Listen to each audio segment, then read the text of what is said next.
भारत का जो सौभाग्य है, जो भारत के गौरव का सौभाग्य है, वो अनेकों महापुरुषों के द्वारा यहाँ पर जन्म लेने के द्वारा प्रदत्त किया गया सौभाग्य है।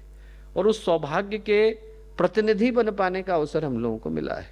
आज के दिन में इन बातों को इस आशय के साथ कह रहा हूं दोस्तों, कि जिस भारत की भूमि का ये गर्व और गौरव रहा कि यहाँ पर अंधकार के दिनों में भी, जब ये भारत की भूमि पराधीनता की बेड़ियों में जकड़ी हुई थी, जब ये भारत की भूमि अपने गौरव को भुलाकर, अपने स्वाभिमान को भुलाकर अंधकार को, परतंत्रता को और एक से एक बढ़कर निराशा के, दुख के, उपेक्षा के, तिरस्कार के दिनों को सहन कर रही थी, उस समय में भी भारत की भूमि पर सूर आए, कबीर आए, तुलसी आए, मीरा आई, चैतन्य आए, गुरुदेव आए, विवेकानंद आए, महर्षि अरविंद आए, रमण महर्षि आए, एक से एक बढ़कर के महापुरुषों ने तब भी इस भूमि पर आना और इस भूमि को कृतार्थ करना स्वीकार किया।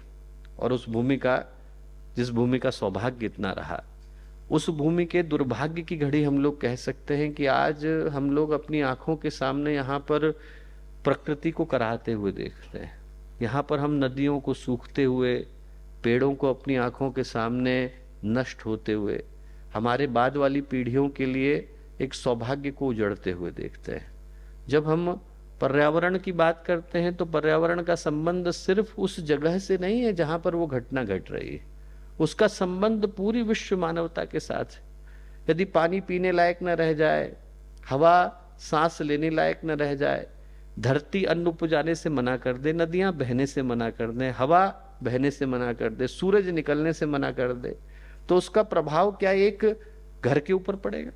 उसका प्रभाव क्या एक गली के ऊपर पड़ेगा? उसका प्रभाव क्या एक जाति, एक धर्म के ऊपर पड़ेगा? उसका प्रभाव क्या एक मोहल्ले के ऊपर, एक शहर के ऊपर, एक वार्ड के ऊपर पड़ेगा? वो संबंध और सरोकार पूरी मानवता के अस्तित्व और भविष्य के साथ। भारत के 180 में से 141 शहरों की हवा आज इस लायक नहीं रह गई है कि व्यक्ति वहां पर सांस को ढंग से ले सके। और ये जो चुनौती है वो बड़ी भीषण है। दिल्ली अकेले में पिछले साल के आंकड़े कहते हैं कि 12 लाख बच्चे 8 साल के नहीं होते कि उनके फेफड़े उस व्यक्ति के बराबर हो जाते हैं जो पिछले 20 साल से सिगरेट ले रहा है। युद्ध, आतंकवाद से लोग उतने नहीं मर रहे जितने अकेले वायु प्रदूषण के कारण मर जाते हैं।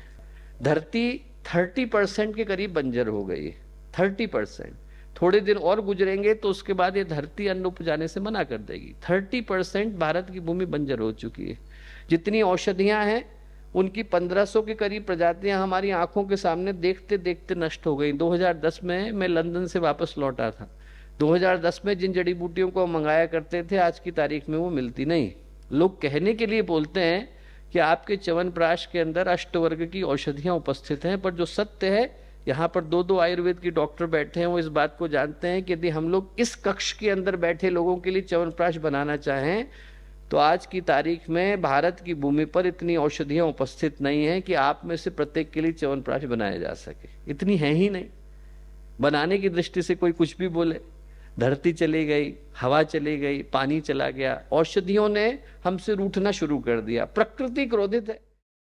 हमारे YouTube चैनल शांति कुंज वीडियो गायत्री परिवार को सब्सक्राइब करें एवं बेल आइकन जरूर दबाएं ताकि गायत्री परिवार की विभिन्न गतिविधियों की जानकारी आपको मिलती रहे।